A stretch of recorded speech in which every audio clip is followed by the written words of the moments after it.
All right, I remembered what I forgot, okay? I want to explain the NC Open Pass because that's kind of a new, weird thing that we did. So last year what we did is, for those of you familiar with Citycamp, we've been doing this for 7 years. Last year we partnered with some amazing folks over at the NC Datapalooza, which is an open data competition. What we saw happening is a lot of teams coming out of Citycamp weekend were going to do the NC Datapalooza open competition. So we decided to partner. Imagine that. It's actually, one of the things I've seen, everyone's trying to do something very individual, trying to make it their own, and collaboration works, people. It's actually beneficial to what we're trying to accomplish here. So what we've done with Open Pass is we're trying to make kind of a series of events. So if you're into civic tech, if you're into civic hacking, and if you're into open gov and open data, we're trying to make all this stuff collaborate, trying to make it work together. So what we did this year is we had a kind of a kickoff event with Civic Spark Day hosted by Code for Durham. We're here at Citycamp NC Weekend, which ideally is kind of the gathering of all the Code for America brigades in North Carolina. However, we're having National Day of Civic Hacking this week, so we're doing the best we can. And then what we're going to do is end that. So teams coming out of the open data competition on Saturday, and then other teams who want to join, then we'll have a pitch competition at All Things Open at the end of October, and the top 3 teams from that will continue on to the NC Datapalooza finale, where we have a $5,000 cash prize up for grabs. So we've kind of made this little series. It used to be over the summer, that didn't work because summer and people do other things than open data. So we've created this kind of end of September, get kicked off with Citycamp and the open data competition, and then end early November. What we're trying to do for next year is we're going to try to do some additional spring events. So we're going to try to do something around International Open Data Day, which is usually late February, early March. And then we'll just look for other opportunities. What we really like to do is figure out some regional things. So we're working with folks like Greensboro and Charlotte to see can we get some of the regional pieces on the NC Open Pass. So last year we tried it as an MVP. For those of you in the startup world, that's a minimum viable product. It worked. We sold like 30 passes, right? And it's not about the money, right? It's about the concept and getting everyone who knows it's a great value signing up first, asking us, hey, when is registration going to open for Open Pass? Thank you, John. And then, so getting some regional pieces in there, and just kind of making this work all together. So we're going to try to improve the user experience from the registration side, but we'd love any feedback. And then if you like what you see tonight, you want to get involved with planning, come see one of the people in the blue shirt. I'm going to turn it back over to Aaron because I feel like I'm taking over the MC duties. And we're going to make it fun. So enjoy and remember hashtag, what's the hashtag? BAM. Thanks, Jason. You guys put it together for Jason. Is it anybody's first time here in the Cannon Room? Anybody? Have you been up here yet? It's a beautiful space, right? And it's named after Raleigh's first female mayor, Isabel Cannon. She was elected in 1977. And there's a little picture of her over behind David, who's serving us all our libations tonight. So make your way that way. Make sure you check in here at the Cannon Room. I know HQ Raleigh wants to get this venue on more people's calendars, and they do weddings. I've seen baby showers here. They let me do a stand-up comedy show up here one night. So they're up for anything. I think you could probably get a lot of people in this room. You can see it right now. If you're interested at all, Christy Williams is the person to talk to, and her cards are right by the elevator. So if you're seeing like, oh, I want to do corporate things up here, check it out. Besides that, we're going to get started with our next lightning talk. You guys, give a warm welcome to Jason Marshall.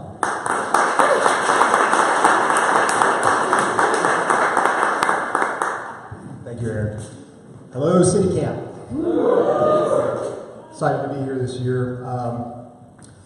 My name is Jason Marshall. My day job, I work for the City of Greensboro as an application developer and also manage the city's open data program. But I'm here this evening as a representative of Code for Greensboro.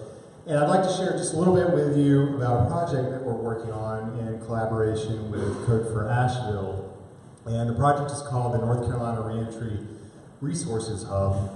And this lightning talk is a bit of a precursor to a more detailed talk on the project that Eric Jackson with Code for Asheville and I will be giving tomorrow morning during the speaker sessions at Citycamp.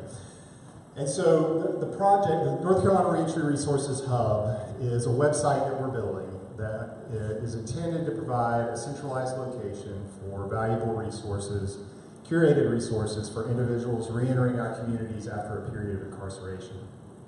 And we've all either heard or perhaps even experienced that reentering the community after a period of incarceration is difficult, it's challenging.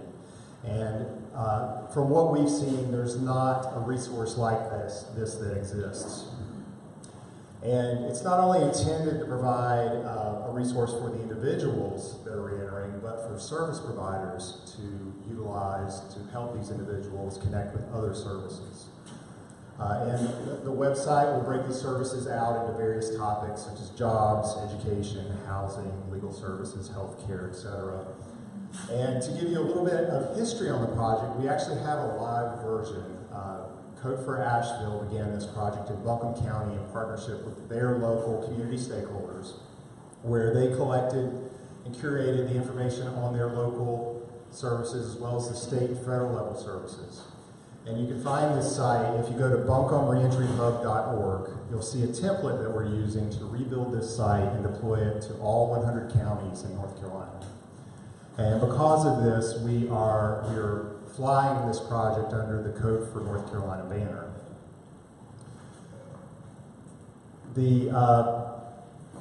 With this project, we're hoping to deploy the initial site in late fall this year. And so the federal and state level resources that have been collected will be available on every county's page on the site when it goes live. And then we're also building in a framework and a maintenance process that will allow local communities to rally around this project, partner with us on the project to collect their own local resources to provide on their page on the site itself. And we would love, part of this is a call to action. If there's anyone in the room that is interested in talking with us about this, potentially participating on the tech side or on the community side of this, we'd love to talk to you.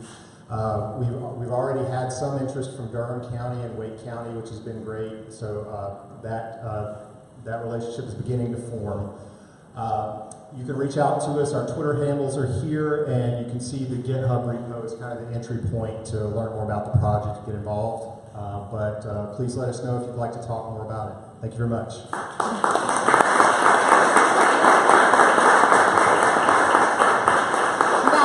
Up for Jason, thank you. Very, very good pause for us. We'll bring up our next speaker. You guys might have seen him at Creative Mornings here. He's one of my people that I admire here in the Triangle. If you guys be kind to Jonathan Opp with New Kind.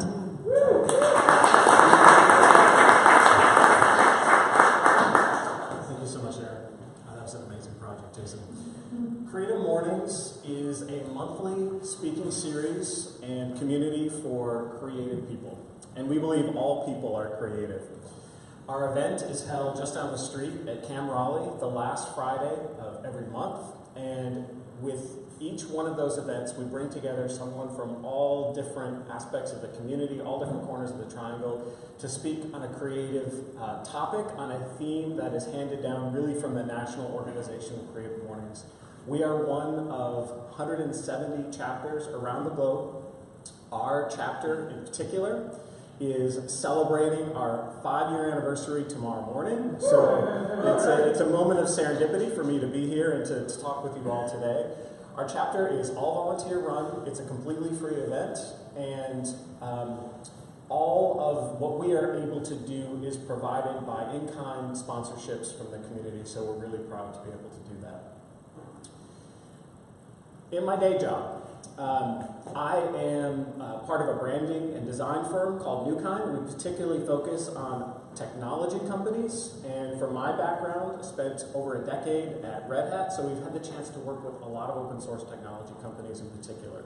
And what I wanted to spend the next few minutes talking about is some of the similarities I see between creative communities and technology communities, because what I see in all of the projects that I'm hearing tonight and that you're all talking about is there are so many amazing combinations that can start to happen when creative people work together with technology people and vice versa, because I can tell you there are a lot of creative people who would really love to have a lot of the knowledge and technical know-how that you do, because you are doing really incredible and really good work in the community, and they just want to be a part of it. So what are some of the similarities between these two communities, and how can we really engage? Well, the first one is that stories connect us all. If you want to engage with people in the community, whether it's the creative community or the technology community, you simply have to tell your story. We've had the honor of having some really amazing stories told over the years at Creative Mornings. Heather Lagarde, some of you might know, she runs Hall River Ballroom. She took the passion that she had for solving some really tough global health problems and her love for music, and she put those together when she revitalized the Hall River Ballroom, and now she runs an event called Switchpoint that brings together people from all around the globe to solve some of these issues. Another example that I really love, Alex Hopkins, who 2 months ago, he talked about his experience as transgender male, where he found himself continually being asked the same questions over and over. And although he's an accountant in his day job, he created a really fantastic series called Tea Time with Alex, where he answers all these questions in a really creative and a really entertaining way. Or most recently, Jennifer Dassel. Jennifer Dassel took her knowledge of art history and created a podcast that just in the first year gathered 12,000 subscribers, which is just pretty amazing. And it's incredible to hear these stories over and over. It's people that have found their passion and just took that courage to create something, which we absolutely love to hear. The second thing is that audiences bring out the best in us. And it's not just audiences like in this room, although that helps, but it's knowing that you're creating something that people will experience and that they will enjoy. And that's one of the things I absolutely love about communities, is they give us a venue for our work. They make our work worthwhile, and they really bring out the best in us. Number 3 is that diversity delivers endless inspiration. It's amazing what ballet dancers can learn from puppeteers, can learn from cartoonists, can learn from designers, can learn from community builders. All of these experiences really come together, and you can learn from every single one of those if you're just open to those experiences. And this group in particular knows this more than any other, is that the best way to learn is to do. You know, in your daily jobs, if you fail, either the company loses money or you could potentially lose your job. There's such high risk that comes when you're a company, you are creating a project. In a community, all you have to do is participate. You create, you prototype. If it fails, you move on to the next one. Your biggest responsibility is just to simply show up. And then last, this is the universal idea with any open source community in particular. It's particularly true for creative communities. If you want help from the creative community, you just simply have to give to get. It's a lot like, especially in a creative community, it's not like you are working on credit. You have to put a little into the bank account before you start taking out. That's one of our rules. So join, participate, come to events like this, go to creative events. And we'll push the creative people to come to events like this just the same. Now, I know you got a lot of work to do tomorrow, so it's probably not, I'm probably not going to see a lot of you tomorrow, but maybe next month. Again, we're the last Friday of every month, and we hope to see you all there. Thanks very much.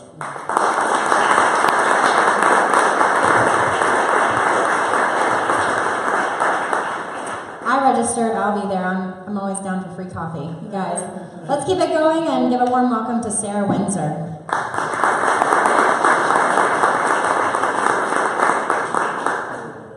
All right, good evening, everyone. My talk is a little bit of a different flavor. So, what was your name again? Sorry, Erin. My name is Sarah Windsor. I work for a nonprofit in RTP called STEM in the Park. And one of our goals is really to encourage and inspire students that are underserved in the current STEM population to get excited and get involved in STEM. So one of the passions of mine is, my background is actually science, but one of the passions that I figured out through my science career, through graduate school, through a postdoc, is really the passion to inspire others through curiosity. So we're going to talk about curiosity and then how that leads to further STEM engagement. So, you guys probably know the reality. The reality is that there's a huge demand for STEM careers in the area, and even in the US, and even across the world.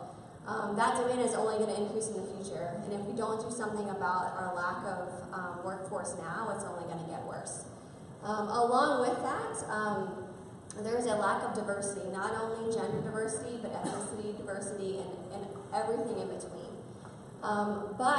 As you guys also probably know, in the next 15 to 20 years, the minority is going to become the majority. And so how do we basically utilize all of those passions, all of those unique desires and diversity of ideas? Additionally, there are also low numbers of females in the workforce as well. This is an untapped population, and computer science is one of those areas. But yet, there's actually a Girl Scouts survey that went out that yet early on in elementary school and middle schools, girls actually are really excited to code, to learn math, to be productive engineers, to work with Legos. All of these things are actually higher in elementary school, and they get lower as you go higher in education. And like I said before, this is also a computer science problem. So computer science degrees are not being conferred the amounts of times that you actually will need to actually have a productive population further on. So what I believe and what STEM in the Park believes, and really this is creating my passion for being at a nonprofit, is I believe that inspiring students of diverse backgrounds really just brings not only them up to understand upward mobility and what that actually means to underserved populations. It also encourages the economy, and it also, once again, inspires the field to push forward. I believe and I know from fact that science is based off curiosity and is based off inspiring new ideas and new techniques. So, is anybody curious about what this is? Yes. Well, too bad. So curiosity, I believe, is kindled by three things. The first of that is through exposure. So these are individual pictures of younger kids just being exposed to coding, being exposed to engineering, math, science. And really that's the first thing. Getting these kids, they don't even have to be kids, they can be adults, they can be elderly, exposed to new things really opens up their eyes to possibilities. The second thing, I think curiosity is also kindled by experience. So that means touch, feel, tinker, train, all of these embedded touching and feeling really does allow the person to really experience, to fail, to succeed, really just inspires other people, including themselves, and it actually builds their confidence as well. One of my favorite pictures is actually this little girl up here. She's really trying to figure out how to connect that circuit. So really, really cool. The other one is further engagement. So engagement, I mean longer term experiences. So summer internships, just all of these really great ideas that can happen in a company, they can happen in a nonprofit, but really that's further entrenching their skills and once again to bring confidence. So how does this apply to you guys? So each of these pictures actually demonstrates a mentor or volunteer giving of their time. And so several different aspects of what my nonprofit does is we actually connect STEM professionals with potential outreach and mentoring opportunities in the area. These are just a handful of groups that we work with. We also work with Boys and Girls Club. Carl, do I see you in here anymore? No? Yeah. So Girls and Boys Clubs works with Google Fiber, and we also try to provide them with STEM volunteers as well. I'm also going to put in a small plug for non-coding as well. So you have the NC Science Festival that happens in April, and you also have a museum right down the road that does a lot of science outreach. And then my organization called STEM in the Park is looking for a lot of STEM professionals and companies to interact with underserved populations on November 3rd. So if you're interested, come grab me, and I'd love to chat. Thank you.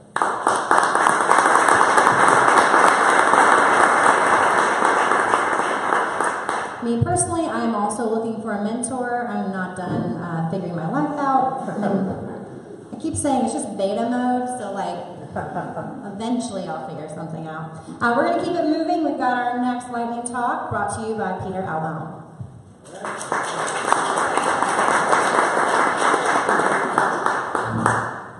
Cool, thank you. Who thought you were going to be hearing about permitting fees tonight? Yeah, that's right. Okay, so I'm Peter Elbaum. I'm a web developer for the city of Raleigh. I'm going to be talking about the challenges of building public-facing technology and some potential solutions for those via a case study of a project that I recently completed. So, some background. Right-of-way fees are fees that you're charged when you're blocking a road or a sidewalk, when you're doing construction or you're moving. An example of that is like a pod. A pod. And we never used to charge for those at the city of Raleigh, but we started this fiscal year, July 1st. And so we wanted a transparent and constituent-facing way for people to be able to gather an estimate for their permit. That didn't used to be possible with the other fees. You had to go downtown or make a phone call. It wasn't quite clear what cost what, and so we wanted a solution for that. So we built an application, a calculator, so that constituents would be able to gather their own fee estimates. We released it in conjunction with the fees coming out for the new fiscal year. And though this is a specific instance, I think this project is a good case study for what it's like to build public-facing technology in general. So I'm going to talk about some challenges and some potential solutions. So the challenges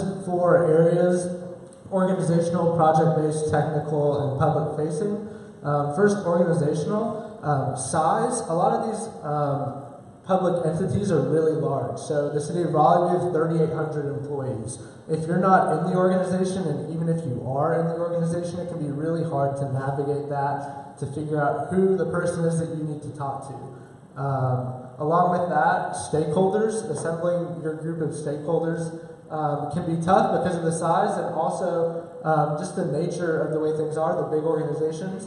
It's easy to get a big stakeholder group. So mine included people from finance, engineering services, IT, communications, transportation, and more. And so it can be hard to kind of get the right group. The group can get too big easily, which can cause some problems later, in part due to the next organizational challenge, which is culture. I find that the knee-jerk reaction for a lot of decision-making is scheduling a meeting or a phone call, which is great, but when you have a large stakeholder group, it can be challenging to align schedules and to get a consensus about what the goal of the project is. In addition to that, a lot of government entities are traditional hierarchies, so for decision making, a lot of things have to travel up a chain of command, which can slow your project down. Project-based challenges, scope. This is a Dilbert cartoon, don't know if you guys can see it. He's asking a client for user requirements. The client says, or you can build me the system and I'll tell your boss it doesn't meet my needs, right? Everyone's experienced that. So he says, I don't mean to frighten you, but you'll have to do some actual work. The client says, that's crazy talk. So what's my point? A lot of projects, I'd say most projects, encounter some kind of scope creep, coming from an unclear idea of what the business requirements are. And so that's the enemy of MVP that Jason was talking about, minimum viable product. It's the enemy of you getting something out of the door. So the thing is to avoid it as much as possible, but it's hard to do. Technical challenges, choices in technology. So a lot of times you're dealing with legacy technology. I was trying to mirror a legacy system built in Visual Basic, and so that had its own challenges. This is a client-facing application, so no database or anything. So I had to choose from one of the huge number of JavaScript frameworks that are out there these days, and the sheer number of options can be overwhelming when you're trying to start a project. I picked Angular. It had a lot out of the box that made sense for this project, and so that was good, but still it can be overwhelming when you're just starting down the path. And then public-facing challenges. Are we solving an actual problem or addressing an actual need? How do we get the word out about the site or the application? How do you gather feedback and iterate on it? So 3 quick solutions: know an insider, talk to your users, and Abe Lincoln your execution. Knowing an insider, if you have a point person that knows the organization and can navigate it, that goes a really long way for your project's efficiency, for assembling your stakeholder group, and that has huge downstream effects for your scope and your speed of your project, and that person can help escalate those decisions as needed. Talk to your users. This probably has the biggest impact. Doing your user research ahead of time ensures that you're application is providing value, solving a real problem. It gives you a clear idea of what your goal is, and having already established a relationship with your users, you can go back to them and get feedback for your future iterations. Lastly, Abe Lincoln, your execution. This quote is attributed to him. Give me 6 hours to chop down a tree, and I'll spend the first 4 sharpening the axe, also known as measure twice, cut once. Once you've had your point person assembled, your stakeholder group, figured out what your scope is, talk to your users, and you have a solid list of business requirements, all that's left to do is chop down the tree. And so I say this with the goal of encouraging you to do the best possible work you can do within the structure of the organization that you find yourself working with. So, thank you. All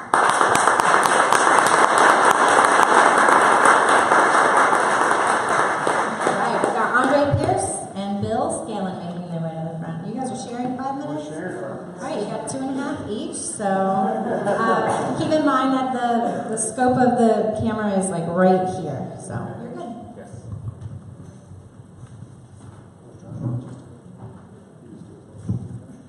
So I'm Andre Pierce. I'm the Environmental Health and Safety Director in Wake County. And I'm here to talk about food safety and health inspections in restaurants. So I'm going to hold these up first of all, just to sort of bring you in on what we're going to be talking about. What kind of feelings does this invoke for you? Thank you. I get a lot of questions often about what these mean. What score would I eat? What score of a restaurant would I eat at? What's your standard? So some of these things are what we're going to be talking about tonight.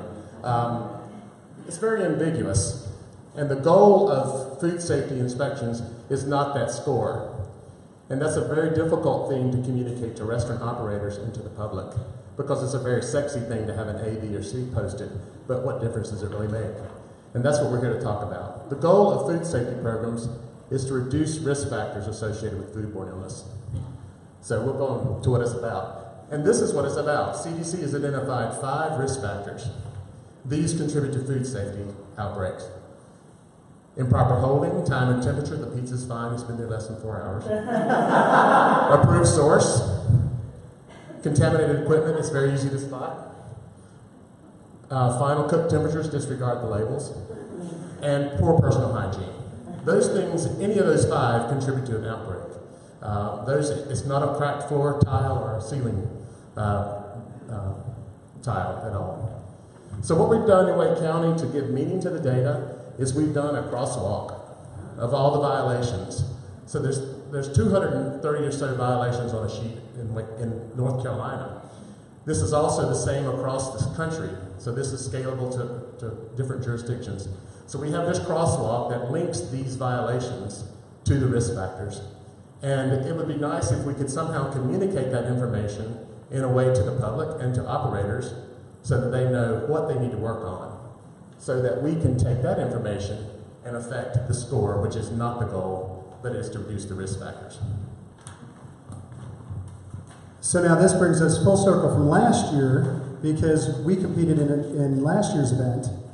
So we're talking about NC Open Pass, the full cycle of the year. So we started last year, and Andre came to me, and we worked together. I'm with the IT department at Wake County, and Andre and I were talking, and he shared this problem of sharing the real information.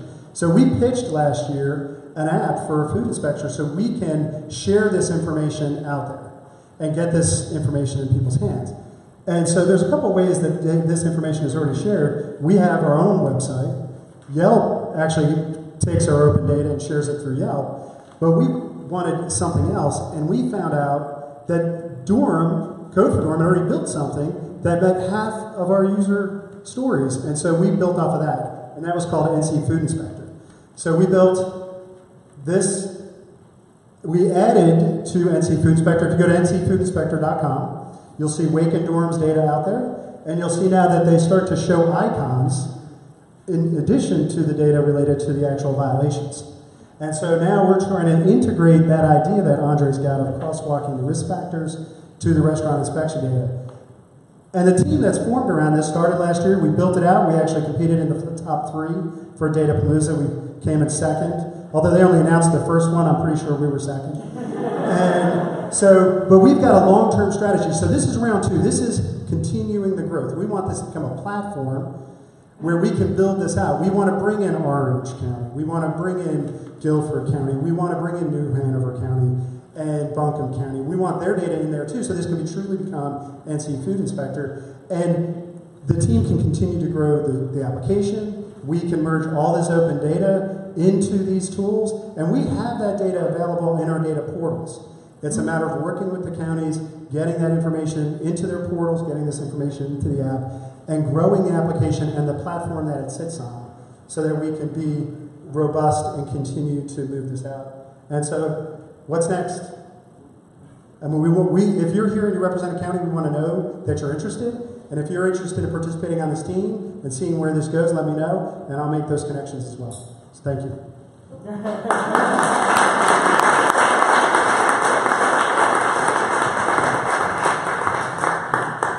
So that reminds me that I don't even look for sanitation scores at most restaurants I go to. And if I do see a bad score, I'm more like YOLO than anything else. I'm just like, oh well, maybe today's the day.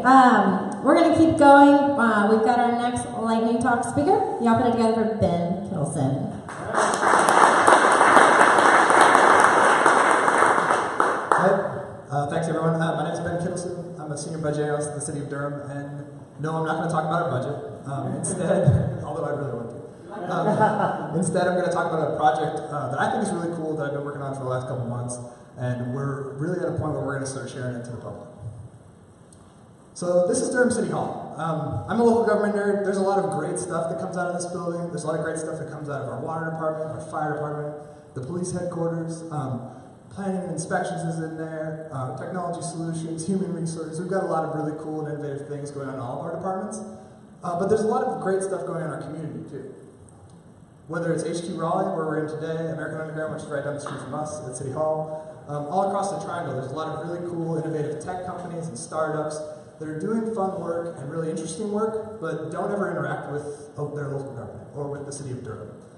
So we were thinking, how do we take these companies and get them inside of City Hall?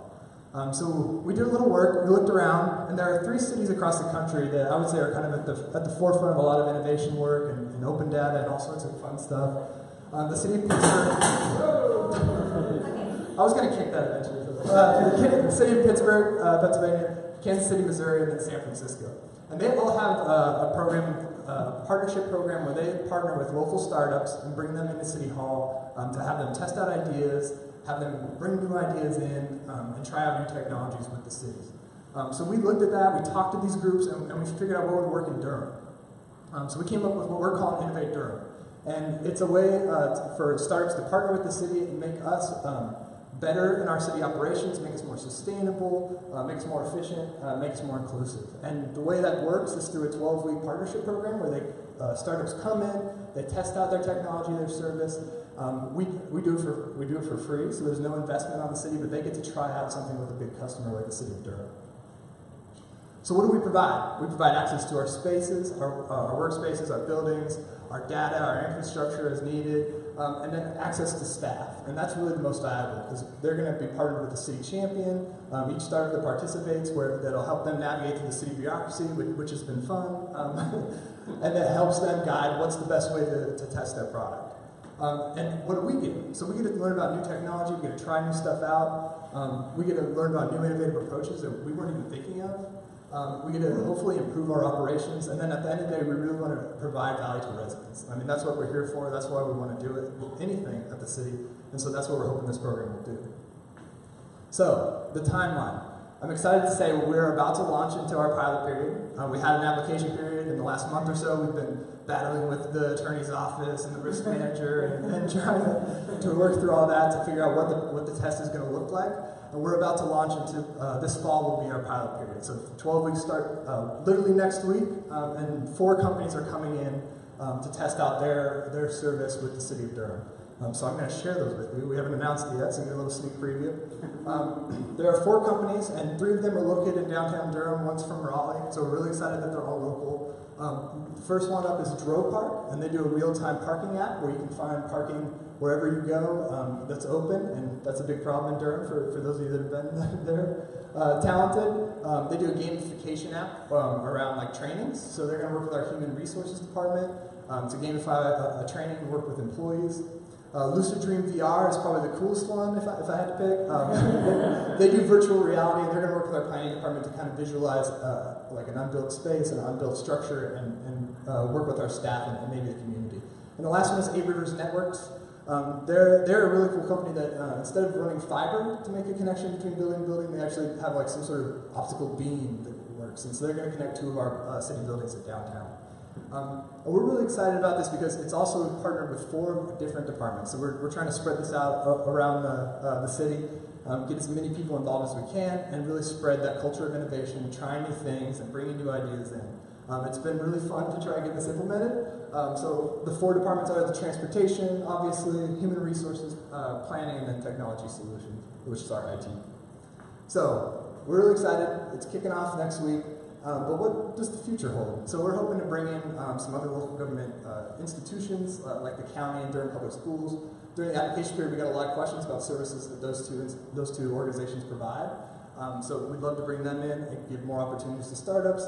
And then we will hopefully extend it beyond Durham, so have a more regional approach. San Francisco's program is actually regional, so if you apply to one program, you can be partnered with any city or local government in the area.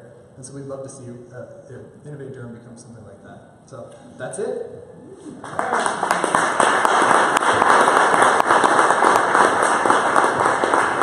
going to keep it rolling. We only have 2 more speakers for you this evening, so let's bring up Ryan Thornburg. Thanks so much.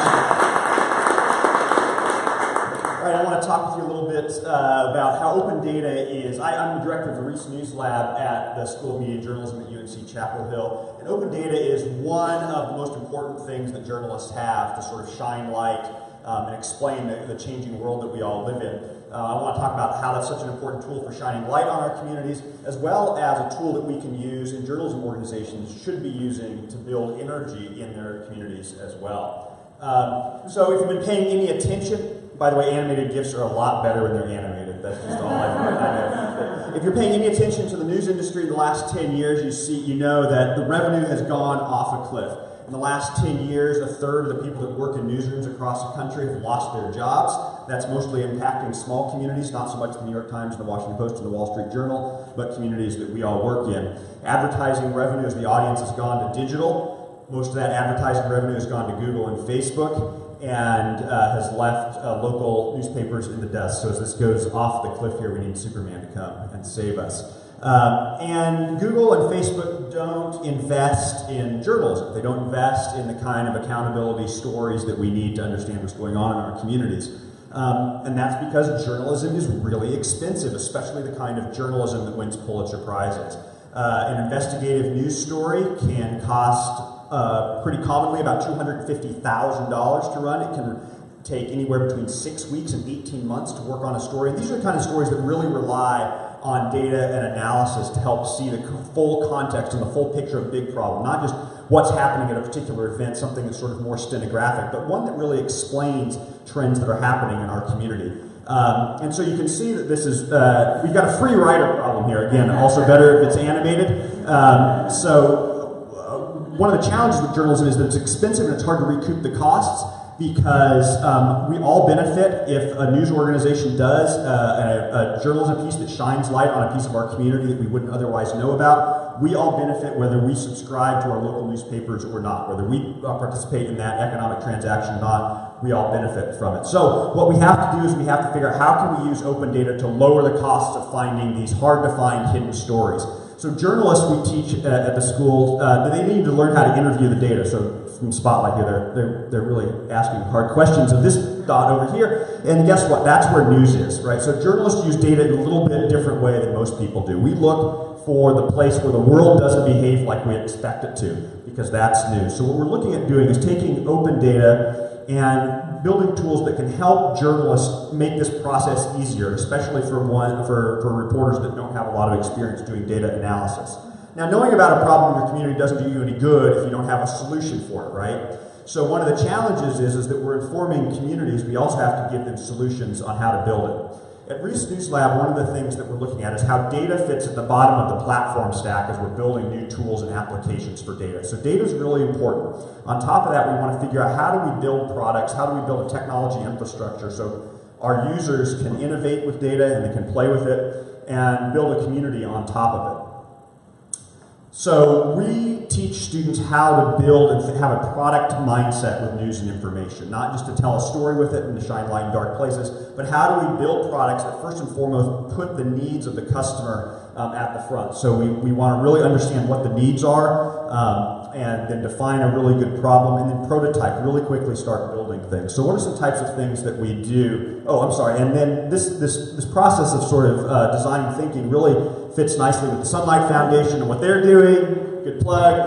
Put out last week, the tactical data engagement. You can sort of see that their 4-step process mirrors in a lot of ways that 5-step process of design thinking. So what's an example of something one way that we're using data to both lower the cost of doing journalism and generate new revenue by creating products? A couple years ago, I gave students this challenge of this big data set, a 5-year extract of all the criminal and civil charges in North Carolina from the Administrative Office of the Courts. Huge database. Journalists use it all the time to find hidden stories.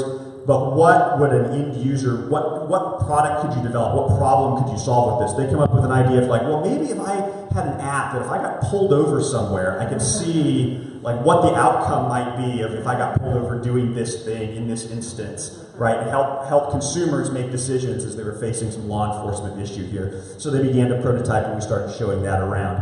So open data can spark a lot of things that are really important to saving journalism and being the Superman as everything falls off the cliff here. More efficient reporting, so saving on the cost side of things. It can generate new products if we're thinking well about how do we reuse that data to generate new revenue. It can improve citizen efficacy so that they have a sense of not just that there's a problem, but they can solve it using data. And it can build audience trust and loyalty. So thanks for trusting me with your 5 minutes.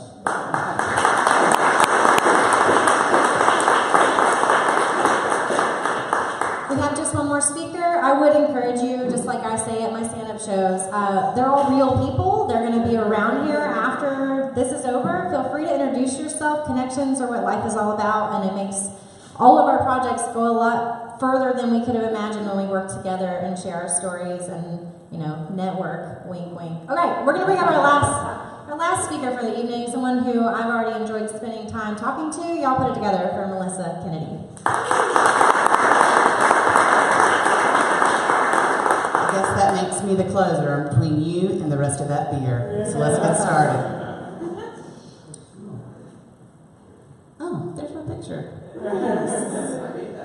Oh, excellent. You did that. Rock on. All right, I'm going to talk about hacking government innovation. And where we need to begin when we talk about this is we have to acknowledge that we are in a great transition. And what that means is that we're not there. What that means is we're going from an industrial age. Think about very linear, compartmental, that's the car photo up there. The assembly line, handoffs, big major players nobody messes with. That was the industrial age. And we're transitioning to the information age. Duh, Melissa, these are open data people. And what that means is everything is hyper-connected and we're moving at warp speed. I mean, we have devices talking to devices, people talking to devices, and devices talking back to people. Whoa! And what that means is that it's revealing the #1 challenge we have with government innovation.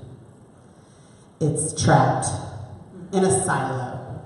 It's either not in your open data portals, it's either at the local government, state government, federal government, global government entities. It's in a department, it's in a cabinet, it's on a committee. I mean, let's be honest. This is the biggest problem that we face in government, is to unleash all the innovation that we have. So what do we do with this problem? I got you a solution right up here. We have to redefine innovation. When we think of innovation, we think of this big, mind-blowing thing, and it's only available to the powerful, or it's only available to those geniuses working out in their garage. But that's just not true anymore. And in order for us to unleash all this trapped innovation in government, we have to have a new definition. And I believe the definition is that innovation is change that matters. Think about that for a second, just a second. Change that matters.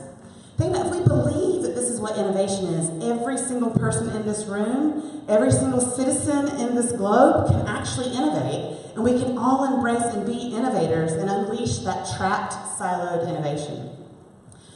What we also need to do is we need a revolution, an innovation revolution. And Dr. Martin Luther King really said it eloquently when he said, a movement that changes both people and institutions is a revolution. And I believe that.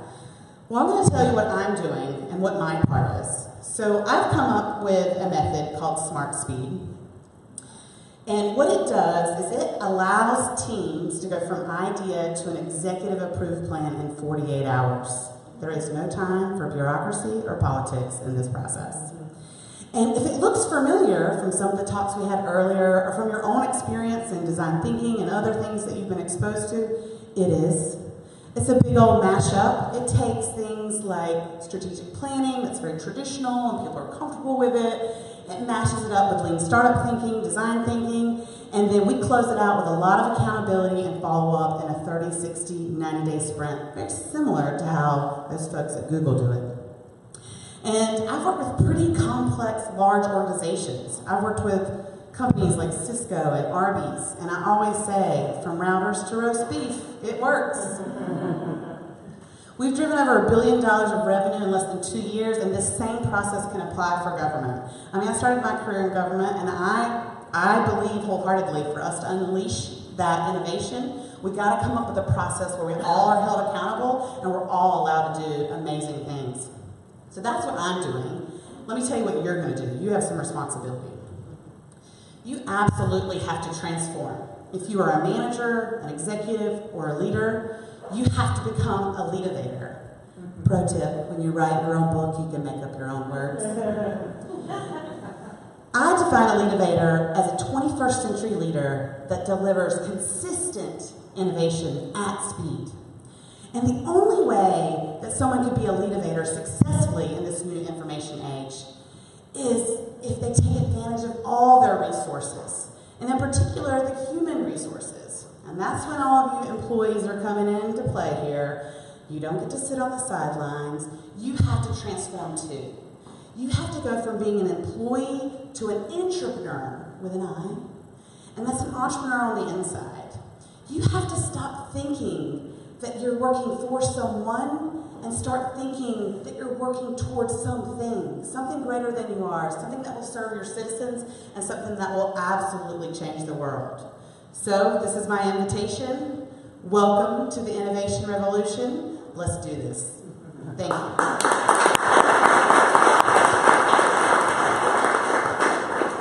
Melissa, you are our last speaker, but I am going to bring Jason up just to close us out. Again, thanks to everyone who came tonight and to all of our great speakers. Let's give everybody a round of applause.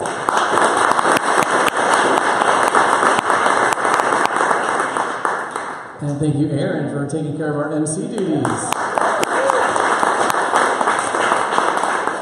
Just a few housekeeping items. If you plan on returning tomorrow, save your badge and your lanyard to bring it back, because we're all about recycling and being green. So, let's see. Any questions anyone has that we can cover? I want to, hold on one second. We'll do your question before I forget.